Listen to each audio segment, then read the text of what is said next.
In The Wire, we follow the drug kingpins and corner boys of Baltimore, Maryland, and the cops that are out to stop them. The Barksdales, run by Avon Barksdale and Stringer Bell, run West Baltimore in the first 3 seasons of the show before they collapse with Stringer's death and the imprisonment of Avon.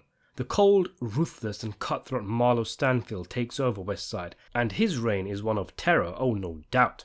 Hoppers and dealers like Little Kevin are taken out for the smallest of insubordination or mistakes.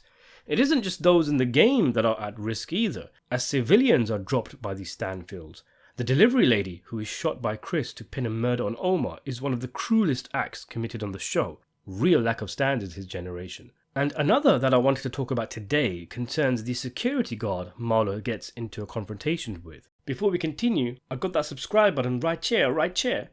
Marlo loses a poker game, and while waiting for Chris to pick him up, he enters a store and, knowing the security guard is watching him, pockets a couple of lollipops.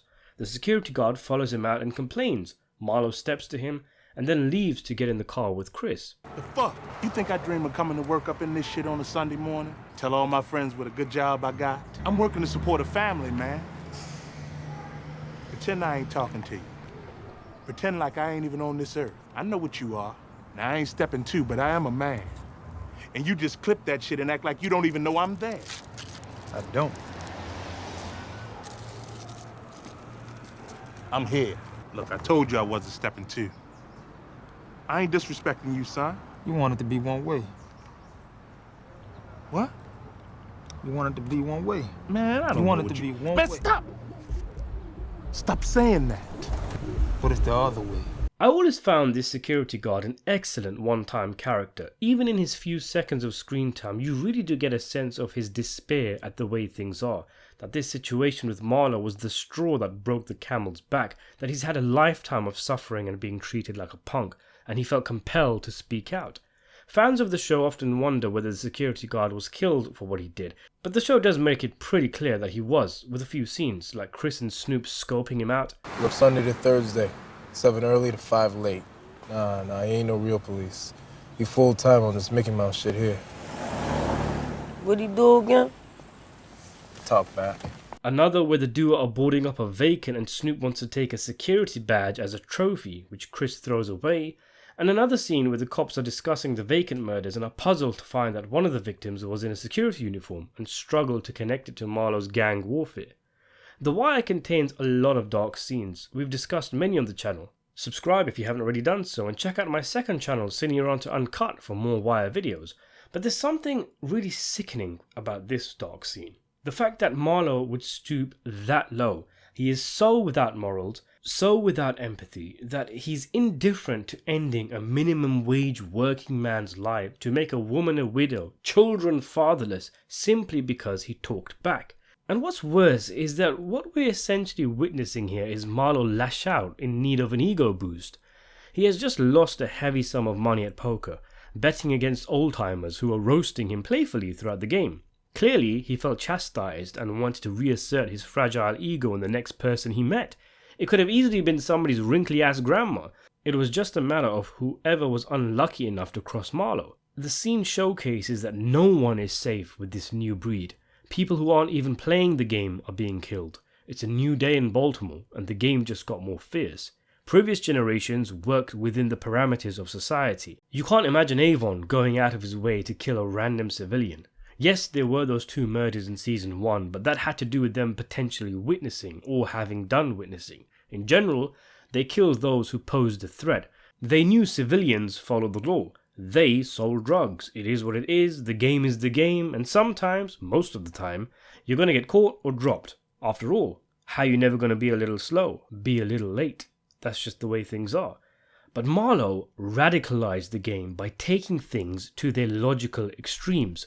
He even toys with the idea of killing all the poker players if he's bored. There's an element of insecurity in that statement. After all, he'd probably only go that far if he wasn't able to ever beat them, but why not? If you're a gang of serial killers and you have no morals, why not, quote-unquote, win a poker game by eliminating all the players from existence? It's like, what if someone didn't respect the Sunday truce? What if someone just didn't care about killing civilians? You add up all these what-ifs, combine them into a character, Remove any deterrent, like the co-op who aren't in the business of dropping bodies, or competition, like Avon Barksdale, and what you get is Marlo Stanfield, a cold, hollow chasm of evil. Even his street nickname is Black, as if to indicate his complete soulless emptiness. The guard even says it's a Sunday morning. You think I dream of coming to work up in this shit on a Sunday morning? A season ago, engaging in violence was a big no-no on Sunday, but shit, Marlo's out here okaying civilian deaths on a Sunday morning. Never on no Sunday. Marlo is the end game of the game. He's what happens when all of the defunct and corrupt administrations and bureaucracies The Wire takes a look at are rolled into a living character. We can also link this scene to Marlo's obsession with Omar. Marlo finally won the poker game and Omar robbed it. Not just robbing the winnings, but robbing Marlo's pride, and he always wanted to get back at him even after Omar retired and had left Baltimore. The main thing people come away from the security guard scene is Marlo's line. You want it to be one way, but it's the other way. It's a memorable line with multiple possible interpretations. Let me know what you think Marlo meant down in the comments section below. For me, I think the meaning is multifold. Marlo's telling the exasperated and defeated security guard that you want to be the authority. You want it to be me that has to respect you. But it's you that has to respect me. You've got the uniform, but I've got the real power. But it goes further. Marlo mockingly affirms that the security guard wants society to be one way. He wants things to be civilized. He wants to believe in a world where there's law and order, where bad guys are punished and locked up, where there's fairness and equality, where you clock in to take care of your family, barbecues and ball games. The world should be one way, but it's the other way. Might is right.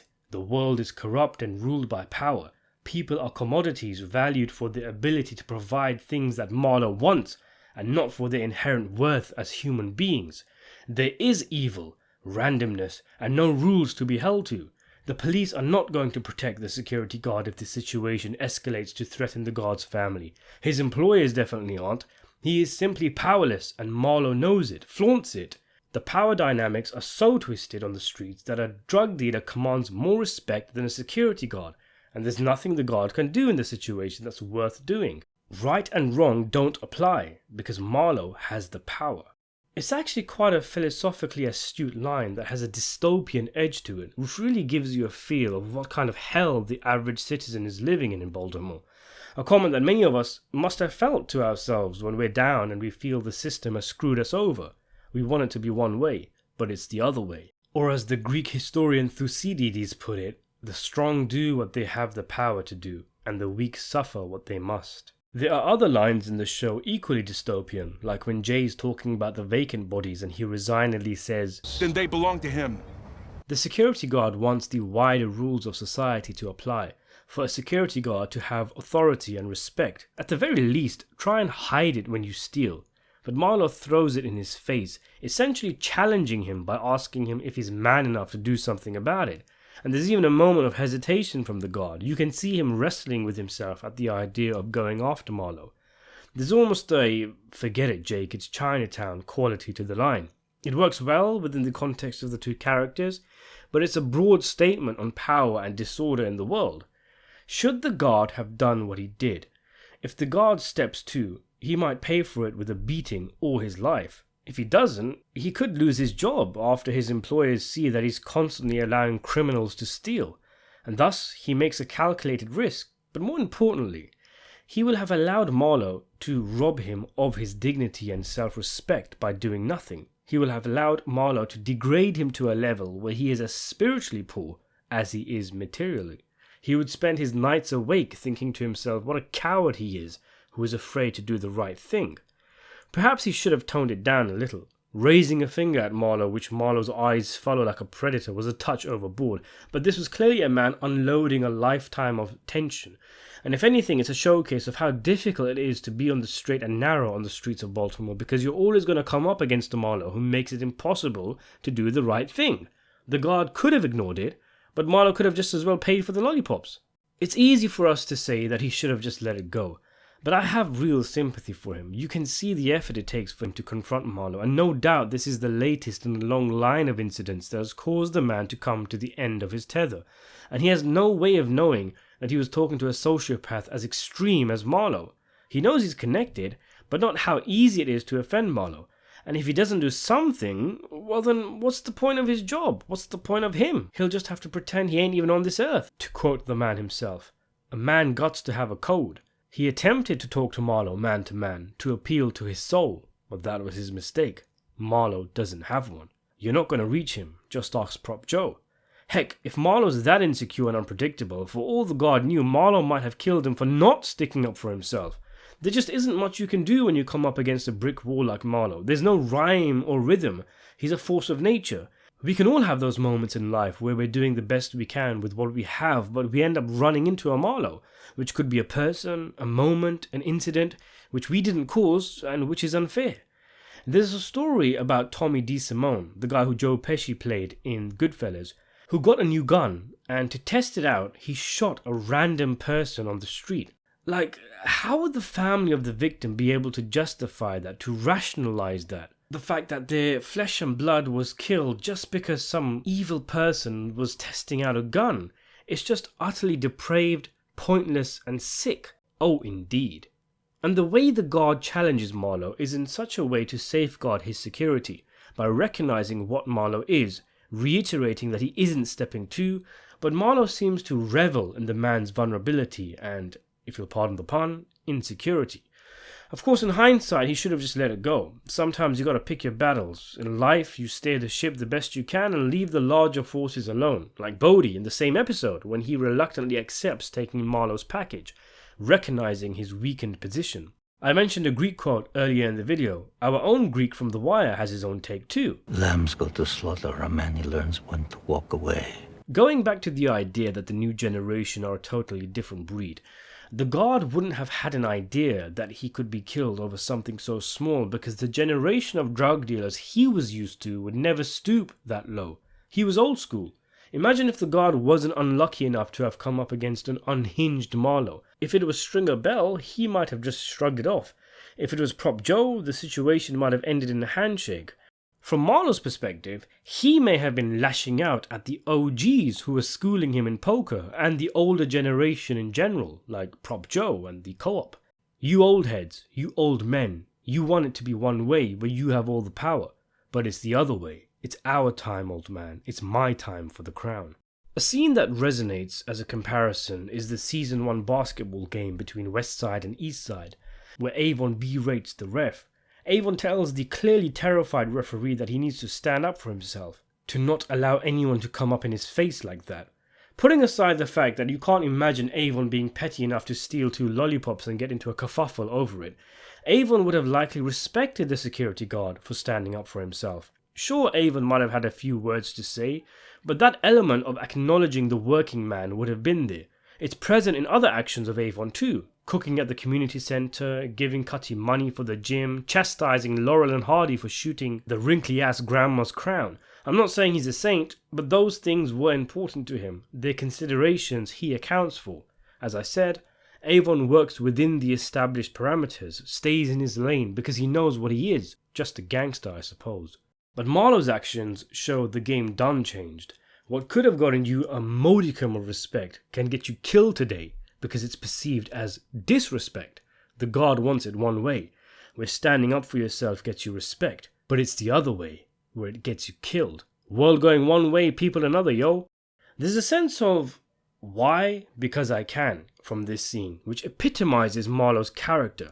For others like Stringer, Joe, or even Avon to an extent, the game is ultimately a means to an end. It is not the goal itself. It's like making money. Why do we make money? To have a better life, to have security, to provide for our families. But some people get lost in the grind, in the process of making the money, and the money making becomes the goal itself without an ultimate means. For Marlo, the killing, the violence, the wearing of the crown was the goal, not a means to anything further. Take his final scene standing on the street corner looking satisfied. There's something quite sad about it. How he just threw away Stringer Bell's dream of legitimate success in favour of a quick rush on a corner. I do wonder if Marlo would have ordered the hit if Chris had not appeared and witnessed the two men. Chris probably asked what was up, and Marlo would have had to given him a story, and thus action would be necessary as Marlo had been disrespected. If there's no one around to see what happened, then killing the guard seems even more pointless. Then again, that's Marlo all over. Senseless and pointless violence. So what do you make of Marlo and the security guard? Was the guard in the right for what he did, or should he have let it go? Let me know in the comment section below. Subscribe to the channel, and thanks for watching.